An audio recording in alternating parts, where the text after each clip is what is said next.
What's up, everyone? This is a DJI Mavic Mini 3 rear arm replacement, and this would go at the Mini 4 because we're going to take the comments to the video.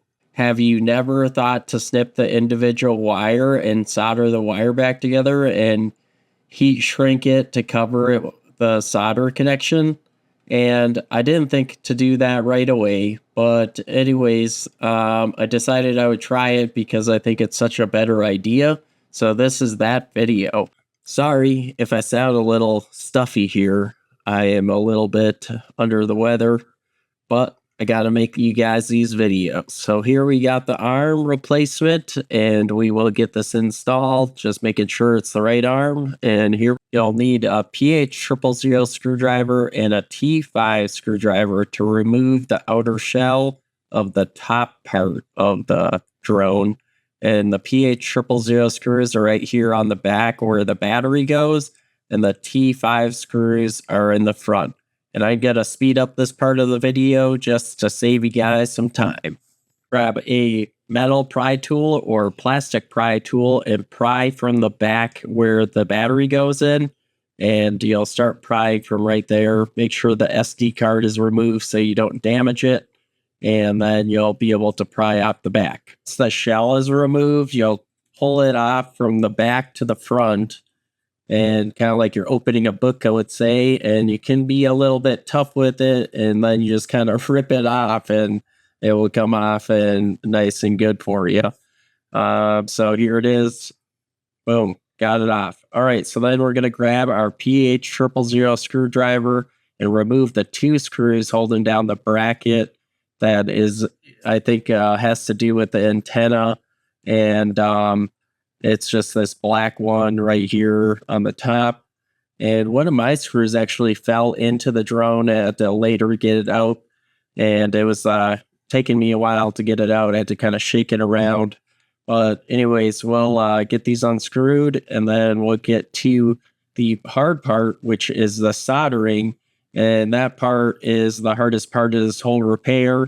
And I would understand if it made you want to know where to send in your repair. So just email me, mark@worthitRepairs.com, and I can do the repair for you, and we can get that all set up. You can also go to my website, worthitRepairs.com, and print out a work order, and then you can ship me the device. So it has this glue here, and this is the hard part because you could actually break something when you're taking these off. So I try to carefully take them off every time and try not to brute force them off because you could damage something. But just carefully work your way around these connections because of the glue that they put down over top of them. So it's pretty hard to get off, and I decided I'd use the pointy end of my plastic spudger and then slide it down across the edge, and it was managed to get it off without breaking the port, and I got lucky there. And I guess with all these glue connections, you just get lucky removing the glue. It is very difficult to get out the arms cables because there's glue holding it down. I recommend using some wire cutters or your plastic spudger, and it kind of helped me determine where I should snip the wire to solder it together because I damaged the wire when I was trying to pry it out. If you end up damaging the wire in two places, just use heat shrink and heat shrink around the spot that you damaged just to make sure you don't have a short in your drone while it's flying around up in the sky.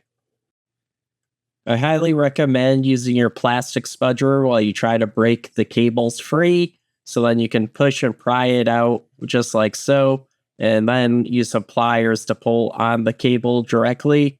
You just want to be very careful to try not to damage the cable too much because you don't want to have to replace the whole arm and take out the board. And go to my first video of how to do a DJI Mavic Air Mini 4 Pro arm replacement. And this is the better alternative way of doing the arm replacement without having to take out the board and worry about damaging so many other components. Take your time. I sped up the video about 300 times faster so that it could save you guys some time on watching me fiddle with this thing. But just take your time and then cut the glue out with your wire cutters as precisely as possible so you don't accidentally break some of the cables. And I couldn't say that enough. All right, I got the cable loose and I just want to cut it. And I'm going to cut it at the longest amount. So then we will cut it to size while we solder them back together. And we'll go down to the soldering station. But before we go to the soldering station, we'll get the arm removed. So take out this bracket here with the 2 PH000 screws. And then push the bracket through with your screwdriver and pull the arm out. There, we got the arm out. Now we can put the new arm back in and get it wired through. So then we're able to put the bracket in. To put the bracket in, I'll slow it down for this part so you guys can see. Close the arm in the closed position, and then you can put the bracket in. It will resist against you as you kind of rotate it at the same time as pushing it down. And then once you get it into position, you'll be able to screw it down with your 2 PH000 screws. And then you'll be able to open and shut the arm like normal. Once you have the screws in, open the arm and test to make sure it opens and shuts and swivels like it should. And then we're going to get ready to solder these wires together. White to white, red to red, black to black. Easy enough. Let's get it into it. All right, on the solder station, we got to strip the cable off and then make sure that we put heat shrink down around the cable before we solder them together. And then we will solder them together after we get it ready. Twist it up a little bit after you splice it. I mean, you guys should know how to solder wires together already before you even do this repair, so you don't have any troubles, especially for how much time you spend doing the repair.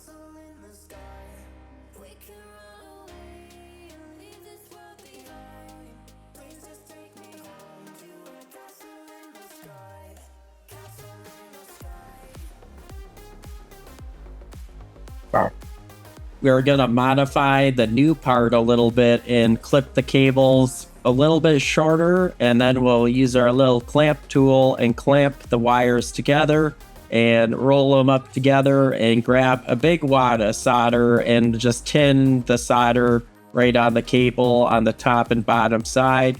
Then we'll slide the heat shrink over, make sure it fits. Perfect. Now let's move on to the next cable.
Perfect. Well, I didn't have the right color heat shrink for all these cables, but and this cable needs to be slid down a little bit more before it's fully shrinked on.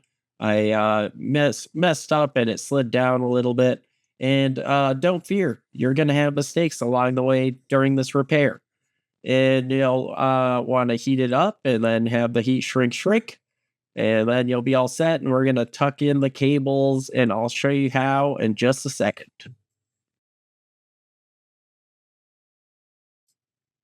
The problem with doing this is that you might end up with a lot of extra cable and you don't want it stuck in between where the battery goes in, because then the battery won't connect. So what I'm going to do is I'm going to push most of the slack forward to the front of the drone and then clip on this FBC connector and hold down those cables. And also we will clip that on, and then we'll get ready to put the drone all the way back together and give it a test fly. It's checked to see if it flies.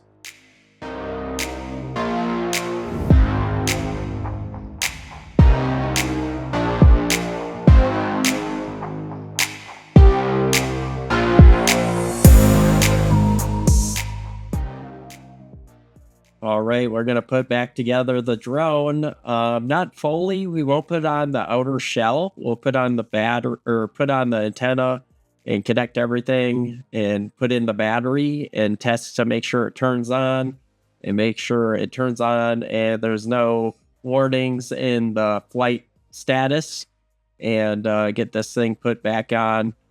And I wanted to thank everyone that commented on my other video, the DJI Mavic Mini 4. And we came up with the conclusion of soldering the wires together. And I wouldn't have made this video without those comments. So please comment below if you guys have any questions. And comment below if you have any ideas of how to make this repair even easier. That would be great. Thank you.